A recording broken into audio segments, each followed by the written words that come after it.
जय हिंद बच्चों। आरती एनसीईआरटी का ये तीसरा एपिसोड है। इसके अंदर हम आपके साथ क्लास 12th केमिस्ट्री का जो सेकंड चैप्टर है सॉल्यूशन, उसके इंटेक्स और एक्सरसाइज के सवाल करेंगे। तो यहां पर पहले हम इंटेक्स के क्वेश्चन यहां पर शुरू करने जा रहे हैं। इंटेक्स में टोटल 12 क्वेश्चन दिए हुए हैं। इनफैक्ट सारे क्वेश्चन ही सामान्य हैं, फिर भी उनमें से 2 या 3 क्वेश्चन ऐसे हैं जो JEE मेंस में या नीट के अंदर पूछे जा सकते हैं। आइए शुरू करते हैं सीधा। Calculate the mass percentage of benzene. बिल्कुल सिंपल सा दे रखा है, यहां पर कार्बन टेट्राक्लोराइड के साथ बेंजीन को मिक्स कर रखा है। 22 ग्राम बेंजीन है, 122 ग्राम CCl4 है। मास परसेंटेज निकालना, of course 22 upon total weight कर देंगे, 22 प्लस 122 into 100 बेंजीन का मास परसेंटेज आ जाएगा। CCl4 का निकालना, 100 में से घटा देंगे तो CCl4 का मास परसेंटेज आ जाएगा, जो कि बहुत ही सामान्य क्वेश्चन है। पहला क्वेश्चन ऐसा ही होना भी चाहिए। दूसरे क्वेश्चन पर आते हैं तो दूसरे क्वेश्चन के अंदर क्या कह रखा है? दूसरे क्वेश्चन में लिख रखा है calculate the mole fraction of benzene in the solution containing 30% by weight. CCl4 के साथ बेंजीन का मिक्सचर बना रखा है, उसमें बेंजीन का जो वेट है वो 30% उसमें से बेंजीन है, बाकी का बचा हुआ 70% जो है उसके अंदर CCl4 है। तो बेंजीन का वजन 30 ग्राम मान लिया, CCl4 का 70 ग्राम मान लिया, तो बेंजीन के मोल बन गए 30/78 मोलर मास है बेंजीन का। CCl4 के मोल बन गए, मोल फ्रैक्शन निकल करके आ गया बेंजीन का, बेंजीन के मोल अपॉन टोटल मोल, इसके मोल ये रहे डिवाइडेड बाय टोटल मोल कर लिया, मोल फ्रैक्शन आ गया। ये भी सिंपल ही क्वेश्चन था। तीसरा question calculate the molarity of each of the following cases. 2 case दे रखे हैं। पहले केस में 30 ग्राम कोबाल्ट नाइट्रेट दे रखा है 4.3 लीटर सोल्यूशन में। तो जनाब ये 30 ग्राम कोबाल्ट नाइट्रेट .6H2O जो यहां पर है, .6H2O भी इसके साथ ही है। इसका मोलर मास हमने पहले से कैलकुलेट करके रखा है, 291 है। तो आपसे मोलैरिटी निकालने के लिए कहा, मोलैरिटी होती है मोल्स पर लीटर। तो मोल्स देख लीजिए, मोल्स कैसे निकलेंगे? 30 ग्राम दे रखा था डिवाइडेड बाय मोलर मास 291, ये हो गया मोल। और वॉल्यूम जो दे रखा था वो 4.3 लीटर दे रखा था, तो मोल पर लीटर हो गया। सॉल्व करके सीधा आंसर आ गया, कोई बहुत बड़ा काम नहीं था इसके अंदर। अगले क्वेश्चन में दे रखा था कि 30 मिलीलीटर 0.5 m H2SO4 था, उसको डाइल्यूट कर रखा था आपने 500 मिलीलीटर तक। तो आपके पास फॉर्मूला पर इस्तेमाल करते हैं M1V1 = M2V2। M1V1 में M × V का मतलब होता है मोल्स। तो मोल्स बिफोर डाइल्यूशन, अगर मैं H2SO4 एक जगह ले लूं, माना मैंने 2 मोल H2SO4 ले रखा है, ऊपर से पानी डालूं, कितना भी पानी डालूं, H2SO4 के मोल तो 2 ही रहेंगे ना। तो मोल्स बिफोर डाइल्यूशन बराबर मोल्स आफ्टर डाइल्यूशन हो गया। M1V1 = M2V2। शुरू का M1 ये रहा, वॉल्यूम ये रहा, बाद का वॉल्यूम ये रहा 500। मोलैरिटी निकालनी है, M1V1 = M2V2 में रखकर मोलैरिटी की वैल्यू आ गई 0.03, जो कि सिंपल सा था। अब यहां पर इन 2 क्वेश्चन में अगर आप देखें तो ये 4th क्वेश्चन है 2.4, ये एक अच्छा क्वेश्चन है। ये अगर JEE मेंस या नीट में अगर आ जाए तो ये वहां के योग्य क्वेश्चन है। बच्चे जल्दी से ठीक से कर नहीं पाएंगे, जो सामान्य बच्चा वो कर नहीं पाएगा। सवाल में दे रखा था calculate the mass of urea required in making 2.5 kg of 0.25 molar लैक पर सोल्यूशन। तो इस तरह के क्वेश्चन में सबसे पहले आप लोग जो कंसंट्रेशन टर्म होती है उसको एक्सप्रेस कर लिया करें। तो मेरे को 0.25 मोलर सोल्यूशन दे रखा है यूरिया का, तो मैंने पहले 0.25 मोलर मतलब मोलैरिटी, स्मॉल m की वैल्यू मेरे को 0.25 दे रखी है, इसको एक्सप्रेस कर दीजिए। इसका मतलब वो 0.25 moles of urea is present in 1000 gram of solvent, चूंकि मोलैरिटी है तो पर केजी में होता है 1000 ग्राम ऑफ सॉल्वेंट। अब आप यहां से यूरिया का वेट निकाले, तो यूरिया का वेट हो गया मेरे पास 0.25 × 60 मोलर मास से मल्टीप्लाई कर दिया, इतने ग्राम का हो गया यूरिया। अब सोल्यूशन को अगर आप देखोगे, सोल्यूशन का वेट निकालूं तो सोल्यूशन का वेट हो गया मेरे पास 1000, चूंकि 1000 ग्राम तो था ही था, प्लस 15 ग्राम का मेरे पास यूरिया हो गया, तो 1015 ग्राम का मेरे पास सोल्यूशन हो गया। 1015 ग्राम सोल्यूशन को किलोग्राम में कन्वर्ट करूंगा तो 1.015 किलोग्राम ऑफ सोल्यूशन हो गया। अब एक बात देखिए ना, 1.015 किलोग्राम सोल्यूशन में यूरिया की मात्रा देखेंगे तो 15 ग्राम है ना। यहाँ पर 0.25 मोल को निकाला था हमने, तो 0.25 मोल को 60 से मल्टीप्लाई मारा था तो 15 ग्राम। सवाल में पूछ रखा है कि आपके पास जो सोल्यूशन है ना, आपको वो सोल्यूशन इस कंसंट्रेशन का यूरिया सोल्यूशन बनाना है, लेकिन उस सॉल्यूशन का जो टोटल वजन है वो 2.5 kg चाहिए। तो 2.5 kg सॉल्यूशन को बनाने के लिए कितना यूरिया डालना पड़ेगा अगर मेरे सॉल्यूशन की कंसंट्रेशन मेरे को इतनी रखनी है? तो मैंने पहले 0.25 मोलर को एक्सप्रेस कर दिया, तो 0.25 moles of urea are present in 1000 gram of solvent, फिर वेट ऑफ यूरिया निकाल लिया, वेट ऑफ यूरिया मेरे पास हो गया 0.25 इंटू 60, फिर 0.25 इंटू 60 मल्टीप्लाई करा 15 ग्राम यूरिया आ गया। तो सोल्यूशन का वजन निकाल लेते हैं, 1000 ग्राम ये प्लस 15 ग्राम ये, तो 1000 और 15 हो गया 1015। यहाँ पर मेरे को आर लिखना चाहिए, थोड़ा सा ग्रामेटिकल मिस्टेक हो रहा है, इसको ठीक कर लेते हैं ना, कोई दिक्कत नहीं है।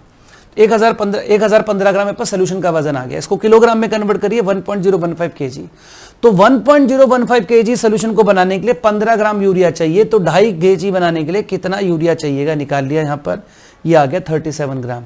ये क्वेश्चन अगर JEE मेंस में या नीट की परीक्षा में आ जाए तो कोई आश्चर्य नहीं होना चाहिए, ये क्वेश्चन उसके मतलब का है। कर नहीं पाएंगे, देखने में सामान्य लग रहा है लेकिन कर नहीं पाएंगे अगर ठीक से इसको एक्सप्रेस नहीं करेंगे कंसंट्रेशन को। तो इधर आ जाते हैं 2.5, calculate molarity mole fraction of KI। Density दे रखी है आपको 1.202 ग्राम पर ml और 20% बाय मास दे रखा है। 20% बाय मास को पहले एक्सप्रेस कर लेते हैं, 20% वेट बाय वेट मतलब 20/100, यानी कि 20 ग्राम 100 ग्राम में 20 ग्राम KI इन 100 ग्राम सोल्यूशन, ऐसे लिखा जाएगा। तो 20 ग्राम KI इन, अगर मैं सोल्यूशन में से मैं पूछूं सॉल्वेंट कितना हुआ, तो 20 ग्राम KI इन 100 ग्राम सोल्यूशन, इस 100 ग्राम सोल्यूशन में से 20 ग्राम घटा दीजिए तो ये 80 ग्राम सॉल्वेंट आ गया। अब मोलरिटी सॉल्व करना बड़ा आसान है। मोलैलिटी होती है weight of solute molar mass of solute, weight of solvent in 2000। सारी चीजें मेरी पसंद की यहां पर हैं। वेट ऑफ सॉल्यूट 20 है, इस KI का मोलर मास निकालेंगे 166 आएगा, 1000 रखेंगे, और वेट ऑफ सॉल्वेंट आपके पास 80 है, मेरे पास आ गया 1.506 moles per kg of solvent आ जाएगा, moles per kg of solvent आ जाएगा। अब डेंसिटी आपके पास होती है मास अपॉन वॉल्यूम। डेंसिटी किसकी, सोल्यूशन की, मास किसका, सोल्यूशन का। सोल्यूशन का मास कितना रखोगे, अगर आप देखें तो डेंसिटी सोल्यूशन की 1.202 है, सोल्यूशन का मास है 100, मैं यहाँ से सोल्यूशन का वॉल्यूम निकाल लूंगा। तो मैंने यहाँ से सोल्यूशन का वॉल्यूम निकाल लिया, वैल्यू रख दी यहाँ पर 100, इधर डेंसिटी रख दी, वॉल्यूम आ गया 83.19। अब मैं यहाँ से मोलैरिटी निकाल लूंगा, क्योंकि मोलैरिटी होती है weight of solute molar mass of solute volume in 2000। Values डाल दीजिए, यहाँ पे वैल्यू रखी हमने 20, मोलर मास इसका 166, वॉल्यूम ऊपर से निकाल दिया था इन 2000, तो मेरे पास मोलैरिटी आ गई इतने मोल्स पर लीटर। लेकिन अभी मुझे यहाँ पर मास परसेंटेज भी निकालना, मोल फ्रैक्शन भी निकालना है। तो 20 ग्राम KI था 100 ग्राम सोल्यूशन में, कैसे पता, चूंकि 20% KI W/W दे रखा था, इसको एक्सप्रेस करेंगे तो ऐसे लिखा जाएगा। अब 20 ग्राम KI है हमारे पास 100 ग्राम सोल्यूशन, मैंने पहले 20 ग्राम KI के बना लिए मोल, तो KI के मोल बन गए 20/166, तो ये आ गया 0.12। फिर मैंने पानी के मोल बना ली, तो 80/18, इसके मोल्स आ गए 4.44। मोल फ्रैक्शन निकालना बिल्कुल बड़ा सामान्य सी बात है, इसके मोल अपॉन टोटल मोल, तो इसके मोल अपॉन टोटल मोल करा तो 0.0263 मेरे पास ये आ गया। तो अगर बात करें दोनों क्वेश्चंस में से, तो दोनों क्वेश्चन में से जो उसका, हालांकि दोनों ही ठीक हैं, लेकिन जो प्रतियोगी परीक्षाओं के मतलब का क्वेश्चन है वो ये वाला है, मान के चलिए बड़ा शानदार क्वेश्चन। आगे चलते हैं। ये 6 और 7 दोनों हेनरीज लॉ के क्वेश्चन है, दोनों ही बहुत अच्छे क्वेश्चन हैं। H2S एक टॉक्सिक गैस है बता रखा है, उसकी स्मेल बता रखी है कि रॉटन एग जैसी होती है, और वो बोल रहा है कि इसकी जो सॉल्युबिलिटी है H2S की, वो जो पानी के अंदर है वो बताई गई है 0.195 m। Calculate Henry's law constant. तो सबसे पहले मैं इस कंसंट्रेशन को एक्सप्रेस करूंगा, तो 0.195 छोटे m का मतलब होता है मोलैलिटी, यानी कि 0.195 moles of H2S in 1000 gram solvent. जैसे ही कंसंट्रेशन को एक्सप्रेस करते हैं वैसे ही पूरी की पूरी क्वेश्चन की जान ही निकल जाती है, इजी हो जाता है पूरा। अच्छा, STP बोल रखा है, तो STP में प्रेशर होता है 1 atm, अगर बार में करेंगे तो 1 atm होता है 0.98 बार, 0.98 बार होता है, ठीक है। हेनरीज लॉ का फॉर्मूला ये है, pressure equal to KH Ng/Ng + NL, gas के mole upon total moles. Pressure आपके पास बार में रखना चाहेंगे तो 0.98 रखेंगे, तो 0.98 बार रखा गया है। यहाँ पर थोड़ा सा और क्लियर दिखाई ताकि आप देख पाए इसे, ये रहा, यहाँ पर 0.98 बार रखा गया है। KH मुझे निकालने के लिए बोला गया है, इसके मोल गैस के 0.195 बताए गए हैं, और 1000 ग्राम सॉल्वेंट वाटर है, तो वाटर के मोल बनाने के लिए 1000/18 से डिवाइड करना पड़ेगा, जो कि वाटर का मोलर मास होता है। सॉल्व कर लिया, KH की वैल्यू ऑफ कोर्स बार में आएगी, चूंकि मोल फ्रैक्शन की कोई यूनिट नहीं होती है, तो जो प्रेशर की यूनिट होती है वही हेनरीज कांस्टेंट की यूनिट होती है, तो चूंकि प्रेशर बार में लिया है तो हेनरीज कांस्टेंट भी बार में ही आएगा। क्वेश्चन अच्छा है, पूछा जा सकता है। इसको देखिए यहाँ पर क्वेश्चन नंबर 7 को, Henry's law constant for CO2 in water is इतना, पास्कल में दिया हुआ। अक्सर करते हैं लोग ऐसे कि सॉल्व करते समय क्या काम करते हैं, फॉर्मूला तो ये लगाना होता है, तो इसको ATM में दे देंगे, इसको पास्कल में दे देंगे, या इसको MMHg में दे देंगे, इसको पास्कल में दे देंगे। स्टूडेंट इस प्रकार की गलती कर देते हैं। दोनों तरफ यूनिट्स एक जैसी रखनी होती हैं, ये बचपन में सिखा दिया जाता है, तो उसको गलती नहीं करना चाहिए। अब यहां पर जो सोडा वाटर दिया गया, वो सोडा वाटर दिया गया 500 ml। अब मोल निकालने के लिए तो ग्राम चाहिए। सॉल्वेंट का अगर मोल निकालना हो तो सॉल्वेंट का वेट अपॉन सॉल्वेंट का मोलर मास करेंगे आप, उसके लिए तो ग्राम चाहिए। तो एक बात ध्यान रखें, जो हेनरीज लॉ है, हेनरीज लॉ एक्चुअली गैस की सॉल्युबिलिटी को चेक करने के लिए हम यूज करते हैं। गैस की सॉल्युबिलिटी को चेक करने के लिए यूज करते हैं अपन, गैस की सॉल्युबिलिटी को अपन चेक करने के लिए इस्तेमाल करते हैं हेनरीज लॉ को। तो उसके लिए क्या चीज जरूरी है कि आपकी जो गैस है वो सॉल्वेंट के अंदर डिसॉल्व ज्यादा न होती हो। बहुत ज्यादा कंसंट्रेटेड सोल्यूशन के लिए इस लॉ को नहीं बनाया गया है। आपका सोल्यूशन डाइल्यूटेड होना चाहिए, तो आपका सोल्यूशन डाइल्यूटेड होना चाहिए, तो उसके लिए बनाया गया है। तो आपका सोल्यूशन डाइल्यूटेड है, पहले तो मान लें आप। Henry law is applicable only on dilute solution, so this soda water is considered as dilute solution that is density equal to 1 gram per cc। ये बात बार बार आएगी, थोड़ा सा मैं चाहूंगा कि इसको पहले क्लियर कर लें। देखो मेरे पास मान लिया जाए एक सोल्यूशन, मैंने आपको बोला उसकी कंसंट्रेशन है 10⁻⁻5 ग्राम पर लीटर। मान लिया जाए मैंने आपको मेरे बोला कि मेरे पास एक शुगर का सोल्यूशन है और ये शुगर सोल्यूशन है, शुगर सोल्यूशन है और इसकी जो कंसंट्रेशन है वो 10⁻⁻5 ग्राम पर लीटर है। आप इमेजिन कर सकते हैं क्या हुआ है 0.00001, 1 2 3 4 5, ठीक हो गया। इतने ग्राम आपने शुगर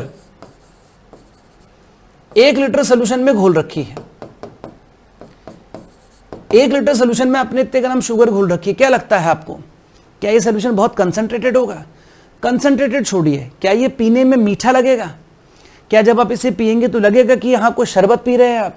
नहीं लगने वाला, क्योंकि आपने सॉल्यूट तो कुछ डाला ही नहीं इसके अंदर। अगर आप इसे पिएंगे तो पीते समय आपको लगेगा जैसे आपको कोई पानी पिला रहा हो, आपको पैसे तो पानी है। तो जनाब इसकी डेंसिटी कितनी रहने वाली है? इसकी डेंसिटी 1 ग्राम पर सीसी होने वाली है। इसका मतलब 1 लीटर सोल्यूशन का मतलब हो गया 1000 मिलीलीटर सोल्यूशन। तो अगर मैं आपसे बोलूंगा ये 1000 मिलीलीटर सोल्यूशन है, तो आप इसको मुझे 1000 ग्राम सोल्यूशन बोलने लगेंगे, चूंकि इसकी डेंसिटी 1 ग्राम पर सीसी है। इसकी डेंसिटी 1 ग्राम पर सीसी इसलिए है चूंकि इसमें सॉल्यूट नाम मात्र का पड़ा हुआ है, नेग्लिजिबल अमाउंट का पड़ा हुआ है, इसलिए जब इसको पियोगे बिल्कुल पानी के जैसा लगेगा। इसकी डेंसिटी 1 है, तो डेंसिटी 1 होने का मतलब 1000 ml सोल्यूशन, मतलब 1000 ग्राम सोल्यूशन। और अगर मैं आपसे पूछूं कि मुझे सॉल्वेंट का वेट बता दीजिए, तो सॉल्वेंट का वेट बताने के लिए अगर मैं आपसे पूछूं वेट ऑफ सॉल्वेंट बताइए, तो आप इस सोल्यूशन के वजन में से आप इस सॉल्यूट का जो आपने वजन इतना सारा डाल रखा है, माय गॉड बहुत सारा डाल दिया आप लोगों ने, बाप रे तो बहुत सारा हो गया, इसको घटाएंगे तो भैया 1000 ही तो आएगा ही। क्या कुछ समझ पा रहे हैं बात को? उसको भी अगले क्वेश्चंस में भी इस्तेमाल करना है। जब सोल्यूशन बहुत ज्यादा डाइल्यूटेड होता है तो उसकी डेंसिटी 1 होती है, पानी के माफिक होता है वो। अगर मैं एक्वस सोल्यूशन की बात करूं तो in case of aqueous solution, if we are not adding more amount of solute in the solution, then such a solution will have density similar to that of water। वो change नहीं होने वाली, exactly वही रहने वाली है, 1 ग्राम पर CC आएगी। ऐसे टाइम पर 100 मिलीलीटर सोल्यूशन बराबर 100 ग्राम सोल्यूशन बराबर 100 ग्राम सॉल्वेंट बोल सकते हैं। ये चीज बार बार इस्तेमाल होती है, ध्यान रहनी चाहिए। आइए देखते हैं। तो पहले आ गए, हमारा सवाल यहां था जी। तो यहां पर 500 ml सोडा वाटर दे रखा था, तो गैस की सॉल्युबिलिटी पानी के अंदर ज्यादा नहीं होती है CO2 की, तो हम इस सोल्यूशन को डाइल्यूटेड सोल्यूशन मानेंगे। तो 500 मिलीलीटर कोल्ड ड्रिंक को अपन 500 मिलीलीटर कोल्ड ड्रिंक को 500 ग्राम कोल्ड ड्रिंक मान लेंगे, और 500 ग्राम कोल्ड ड्रिंक को हम 500 ग्राम वाटर ही मान लेंगे, क्योंकि सोल्यूट का अमाउंट तो कुछ है ही नहीं। Henry's law is applicable only on dilute solution, so this soda water is considered as dilute solution that is density 1 gram per cc। तो 500 मिलीलीटर सोल्यूशन को मैं 500 ग्राम सोल्यूशन और 500 ग्राम सॉल्वेंट मान सकता हूं। बस अब कुछ राही नहीं करने के लिए, अब तो सॉल्व हो गया। Pressure equal to QH Ng upon Ng plus NL। Pressure आपको उतना दे रखा है पास्कल में। प्रेशर अगर आप देखो तो मैं आपको दिखाऊं, प्रेशर दे रखा है एक्चुअली में यहाँ पर इन्होंने 2.5 ATM, जबकि KH दे रखा है पास्कल में, तो रखा मैंने 2.5, और एक ATM जो होता है वो ऑलमोस्ट 10⁵ पास्कल के बराबर होता है, तो 2.5 × 10⁵ इक्वल टू यहाँ पर KH की वैल्यू मैंने डाल दी जो मुझे दी गई थी, Ng/Ng+NL। तो Ng कितना है मेरे पास, मोल्स ऑफ गैस मुझे निकालना है, तो मैंने मोल्स ऑफ गैस रख दिया है यहाँ पर, मोल्स ऑफ गैस प्लस पानी के मोल्स निकालने, तो पानी कितना था, 500 ग्राम सॉल्वेंट था, 500 सॉल्वेंट ऑफ कोर्स वाटर है, तो ग्राम अपॉन मोलर मास करना पड़ेगा 18, इसके मोल बन जाएंगे, सॉल्व करेंगे, मोल्स की वैल्यू आ जाएगी 0.0422। ये दोनों ही बहुत अच्छे क्वेश्चन थे, पूछे जा सकते हैं JEE मेंस में और नीट के अंदर दोनों में आ सकते हैं। एक क्वेश्चन ये है, ये क्वेश्चन भी अच्छा है। इस क्वेश्चन में बोल रखा है कि यहाँ पर लिक्विड ले रखा है आपने XAXB, ए का भी वेपर प्रेशर दे रखा, प्योर ए का 450, प्योर बी का दे रखा है 700। फिर वो बोल रहा है जो ऊपर यहाँ पर वेपर्स इकट्ठी होंगी, इन वेपर्स की कंपोजिशन क्या होगी, YA कितना होगा, YB कितना होगा। पूरे चैप्टर में XA XB मोल फ्रैक्शंस होते हैं लिक्विड फेज के, YA YB मोल फ्रैक्शंस होते हैं वेपर फेज के, तो वेपर फेज के मोल फ्रैक्शंस को हमको बताना है कि कितना होगा। तो आइए देखते हैं। तो फॉर्मूला हमारे पास ये PS = P0XA + P0BXB, राउट लॉ में लगता है। सोल्यूशन का वेपर प्रेशर 600 दिया हुआ, तो 600 रख दिया। P0XA + P0BXB बड़ा सिंपल है, XB को हम 1 - XA कर सकते हैं, क्योंकि टोटल मोल फ्रैक्शन 1 होता है XA + XB। तो यहाँ पर हमने 1 - XA रख दिया, सॉल्व किया तो यहाँ से XA की वैल्यू 0.4 आ गई, यानी कि इसकी जो कंपोजिशन है वो 0.4 0.6 है। ये जो है, ये जो यहाँ पर है ये है 0.4, और ये जो है यहाँ पर ये है 0.6, तो 0.4 0.6 रख दिया। राउट का जो लॉ है वो कहता है अगर ए का प्रेशर निकालना हो तो P0XA लगता है, जबकि जो डाल्टन्स का लॉ है, डाल्टन का लॉ ये कहता है कि अगर किसी डब्बे के अंदर गैस भर रखी हो, उन गैस का जो टोटल प्रेशर होता है उसको अगर आप उसी गैस के मोल फ्रैक्शन से मल्टीप्लाई कर दो तो गैस का पार्शियल प्रेशर आ जाता है। तो यहाँ पर जो टोटल प्रेशर है वो तो हो गया मेरे पास PS, P टोटल लिख दिया, और इसी का मोल फ्रैक्शन कितना है यहाँ पर YA, तो P टोटल इंटू YA कर देंगे आप। आपको एक बार फिर से दिखाता हूं मैं क्या बोल रहा हूं। जो एक बॉक्स के अंदर माना यहाँ पर 2 गैस भरी पड़ी है, एक गैस तो ये है व्हाइट वाली और एक दूसरी गैस ये है यहाँ पर ब्लैक वाली। आपको एक बार डाल्टन्स का लॉ याद करा, तो ये B वाली गैस है और ये A वाली गैस है, इसका मोल फ्रैक्शन है YA, इसका मोल फ्रैक्शन है YB। स्टेट्स ऑफ मैटर में पढ़ने के लिए मिलता है कि अगर आपको A गैस की वजह से प्रेशर निकालना हो तो टोटल गैस के प्रेशर को उसी के मोल फ्रैक्शन से मल्टीप्लाई कर देना चाहिए, तो A का पार्शियल प्रेशर आ जाता है। B का पार्शियल प्रेशर निकालना हो तो गैस के टोटल प्रेशर को उसी के मोल फ्रैक्शन से यहाँ पर मल्टीप्लाई कर देना चाहिए, वही किया। राउट के अकॉर्डिंग PA का प्रेशर P0XA है और डाल्टन के अकॉर्डिंग इसका pressure P total into YA है। दोनों में फर्क है, राउट जब निकालता है प्रेशर तो जो वो मोल फ्रैक्शन इस्तेमाल करता है वो लिक्विड फेज का इस्तेमाल करता है, जबकि जब डाल्टन निकालता है तो जो वो मोल फ्रैक्शन इस्तेमाल करता है वो वेपर फेज का इस्तेमाल करता है। दोनों को इक्वेट कर दिया हमने, चूंकि दोनों ही PA को बताते हैं। P0XA = P total into YA, 450.4 ये निकाल चुके थे, 450 है, रख लिया यहाँ पर। 600 दे रखा था टोटल प्रेशर 600, YA निकाल दिया, 0.3 आ गया, YB आ गया 0.7, कुछ ही नहीं करने के लिए। क्वेश्चन ठीक है, JEE मेंस नीट के मतलब का क्वेश्चन है। अब बाकी जो क्वेश्चन है वो सिंपल क्वेश्चन है, उनको फटाफट से देख लेते हैं। इसमें एक क्वेश्चन में बड़ी खूबसूरत चीज अभी आगे आएगी, वो मैं आपको दिखाऊंगा, लास्ट क्वेश्चन में आएगी। Vapour pressure of pure water at 298 kelvin 23.8 mm of Hg, 50 gram of urea is dissolved in 850 gram of water, calculate the vapour pressure of solution. इसके क्वेश्चंस को करने के लिए, राउल्ट के सेकंड लॉ के question को करने के लिए एक बात आप जरूर ध्यान रखें। एक्चुअली होता क्या है कि राउल्ट के सेकंड लॉ में P0A - PS/P0A इक्वल टू यहाँ पर NB/NA + NB करते हैं हम लोग। और अगर सोल्यूशन डाइल्यूट हो, फॉर डाइल्यूट सोल्यूशन, अगर सोल्यूशन डाइल्यूट होता है तो हम NB की वैल्यू को NA से ज़्यादा बताते हुए, इसको यहाँ पर उल्टा लिख दिया मैंने, ए तो सॉल्वेंट को बताता है ना, NA की वैल्यू को NB से ज़्यादा बताते हुए हम इसको नीचे वाले NB को नेगलेक्ट कर देते हैं और ये ऐसे आता है। और फिर इस फॉर्मूले को आगे मॉडिफाई करके,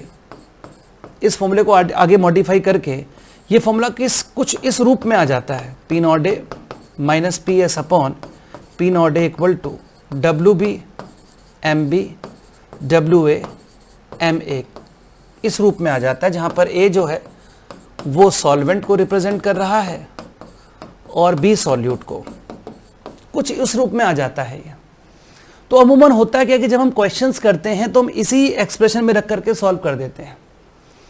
तो आपको चाहिए कि जब आप कभी क्वेश्चन सॉल्व करें तो क्वेश्चन सॉल्व करते समय जरूर चेक कर लें कि मेरा सोल्यूशन डाइल्यूटेड है भी कि नहीं। बल्कि बचने के लिए सबसे अच्छा तरीका यह है कि आप इसका प्रयोग एटलीस्ट कॉम्पिटिशन्स में कम से कम करें, इसी पर फोकस रखें, क्योंकि गलत आंसर आने के चांसेस यहाँ पर बहुत कम रहेंगे। इससे करेक्ट आंसर आपको मिलेगा। तो वही हमने यहाँ पर किया है फिलहाल। तो यूरिया का मोल निकाल लिया, 50 ग्राम यूरिया दिया था, 60 उसका मोलर मास होता है, तो 0.833 आए। अब पानी का अगर आप मोल्स निकालेंगे तो 850 दे रखा था, 850 डिवाइडेड बाई 18 किया तो इतना आया। अब इतने में इसको देखोगे तो ऑब्वियस सी बात है, आपको दिख रहा होगा डाइल्यूट सोल्यूशन है, क्योंकि इसके मोल्स यहाँ पर काफ़ी ज़्यादा हैं, इसके काफ़ी कम मोल्स हैं। फिर भी हमने अप्रोप्रिएट आंसर निकालने के लिए कंप्लीट फॉर्मूले का इस्तेमाल किया है। P naught A minus P S upon P naught A equal to X B होता है। एक्स बी मतलब N B upon N A plus N B.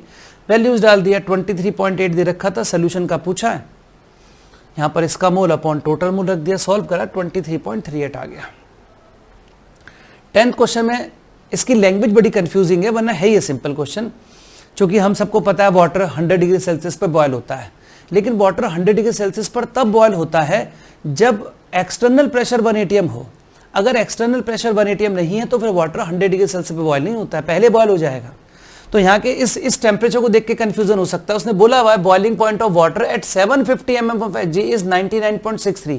External pressure पूरा 1 atm नहीं है, 760 mm पर 1 atm होता है, ये 750 ही है, तो ऑफ कोर्स वो पहले जल्दी बॉयल हो जाएगा। तो ये बॉयल 99.63 पर हो गया। फिर बोला इसमें कितना सुक्रोज डाला जाए 500 ग्राम पानी के अंदर कि उसका बॉइलिंग पॉइंट 100 हो जाए, एलिवेशन होकर के 100 हो जाए। तो हमने पहले डेल्टा टी बी निकाला कि कितना हमें बॉइलिंग पॉइंट में एलिवेशन चाहिए। तो BP of solution minus BP of solvent, 100 में से इसको घटाया, 0.37 आ गया।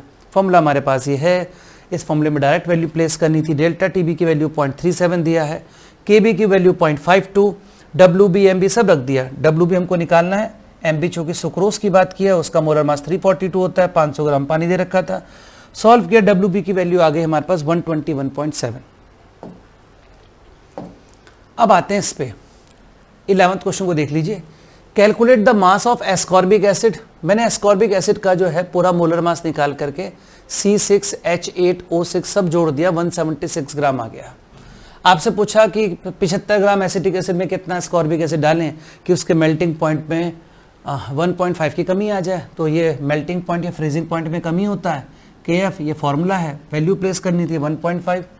KB इसका 3.9 क्वेश्चन में दे रखा है। डब्ल्यू भी निकालने के लिए पूछा हुआ है, 176 मोलर मास है, डब्ल्यू है 75 ग्राम एसिटिक एसिड बोल रखा है। सॉल्व किया, डब्ल्यू बी की वैल्यू आ गई 5.08 ग्राम।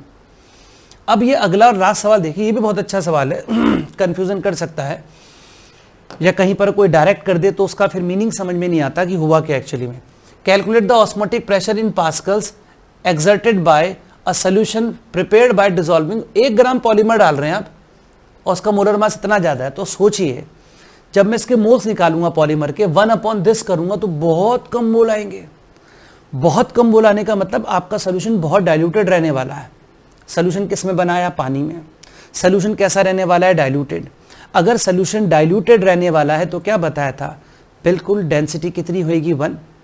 तो मैं 450 ml सोल्यूशन बोलूं या 450 ml सॉल्वेंट बोलूं या मैं 450 ग्राम सॉल्वेंट बोलूं या मैं 450 ग्राम सोल्यूशन बोलूं, इन सब के मतलब एक ही हैं। क्योंकि ये सोल्यूशन का ये 1/this नंबर करोगे बहुत कम मोल आएंगे, यानी कि आपका सोल्यूशन बहुत ज्यादा डाइल्यूटेड है। इसलिए जो यहां पर 450 ml ऑफ वाटर लिखा है इससे कंफ्यूज नहीं होना, वरना हम जो यहां पर यूज करते हैं पाई इक्वल टू CRT अपन यूज करते हैं।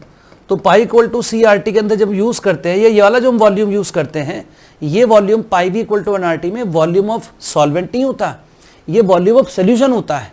तो कंफ्यूजन हो सकता है आपको इस पर, लेकिन आप देखिए ना आपका सोल्यूशन कितना डाइल्यूटेड है। 1 ग्राम डाला आपने, इसमें बहुत ज्यादा डाइल्यूटेड सोल्यूशन है। तो डाइल्यूटेड सोल्यूशन में 450 मिलीलीटर सोल्यूशन बोलूं या 450 मिलीलीटर सॉल्वेंट बोलूं, एक ही बात होगी। लिखा है मैंने यहां पर, weight of solute is not so much, so density of solution will not change, comma it will be 1 ग्राम पर cc, पानी के बराबर ही होगी। सो 450 ml वाटर कहो या 450 ग्राम वाटर कहो या 450 ml सोल्यूशन कहो, सब बातें एक ही हैं। बस अब कुछ नहीं, मेन बात यही बतानी थी, बाकी तो एक्सप्रेशन वैल्यू रखनी है। पाई भी इक्वल टू nRT, पाई निकालने के लिए कहा 450 ml है, इसको लीटर में चेंज करेंगे, लीटर में चेंज कर दिया। 1 ग्राम दे रखा था, 1 ग्राम रख दिया W, यहाँ पर इसका मोलर मास 185 दे रखा था, सब कुछ रख दिया यहाँ पर सॉल्व करके, पाई की वैल्यू आ गई। लेकिन जो पाई की वैल्यू यहाँ पर आएगी, ये जो पाई की वैल्यू आएगी ATM में आएगी, चूँकि यहाँ पर जो R की जो वैल्यू होती है, R की वैल्यू होती है 0.0821, ये होता है ATM लीटर अपॉन केल्विन मोल। तो आपके पास जो यहाँ पे पाई की वैल्यू आएगी वो ATM में आएगी। एक ATM में 10⁵ पास्कल्स होते हैं, उससे मल्टीप्लाई किया गया तो उसका आंसर आया ये।